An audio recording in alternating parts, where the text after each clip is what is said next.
President Trump's plan to accept a $400 million plane from the country of Qatar to be used as Air Force One has sparked criticism from across the political spectrum, and now members of Congress are aiming to kill the deal. Joining us to discuss, Sarakshi Rai, the Hill's head of content strategy. Hey, Sarakshi, so what could Congress actually do to block this gift from being delivered? Drew, Trump's move is deeply unpopular right now. Even Republicans are increasingly dubious that this is a really smart and worthwhile idea. Republicans have generally given the president a really wide berth on a multitude of issues throughout his first 4 months in office, especially as they push to enact his agenda, right? But very few are rushing to his defense after he made it clear that he plans to accept this $400 million luxury jet.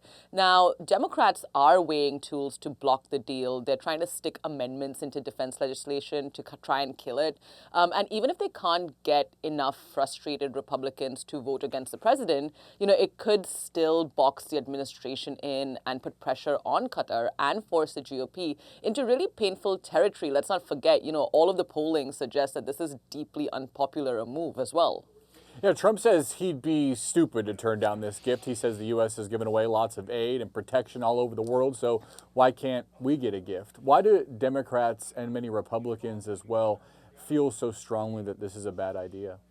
Nothing really has been offered in exchange for this plane yet, but a lot of people and commentators, both on all spectrums of the political landscape, have said that it would be naive to expect that the Qatari royal family would just hand out such a large item with no strings attached. We heard from the Qatari emir as well, saying that it's not a bribe. But the U.S. Constitution includes a clause preventing officials from accepting any present, emolument, office, or title of any kind whatsoever from a king, prince, or a foreign state. Even a Republican Senator, Ted Cruz of Texas, has said that accepting this gift would pose significant espionage and surveillance problems. So, there is that, the look of accepting this gift. But also, there are questions about national security, safety. Will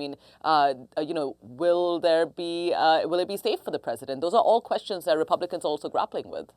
Considering that criticism has come from both sides of the aisle, should we expect the effort to block the deal in Congress to be bipartisan?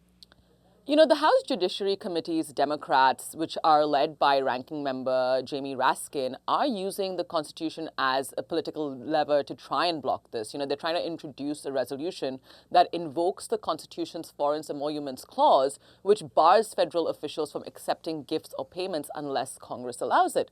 But let's not forget, Attorney General Pam Bondi has already endorsed the legality of President Donald Trump accepting this luxury jet from Qatar. And as it stands, Congress cannot block it without GOP support. So even if the Democrats stand firmly behind this, there is concern that the Republicans might just give the president what he wants. And he really, really, really wants this luxury jet, Drew. Yeah, it'd be interesting to see if Republican members of the Congress put their neck out there to try to block this deal from going through. Do we have a timeline for the decision making on this process? Like, when could the plane actually be delivered?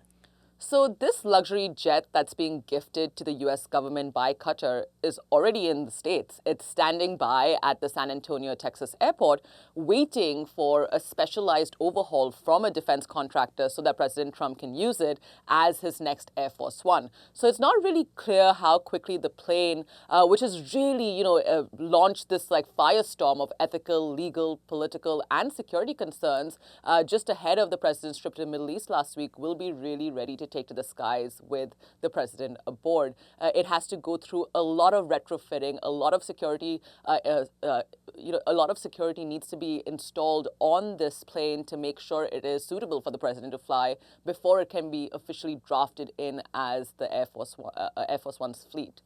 So it might take a bit of time, Drew. Yeah, the security concerns alone from accepting a plane from a foreign country are immense, to say the least. So it'll be interesting to see how that develops. We'll leave it at that. Thanks so much, Sarakshi Rai.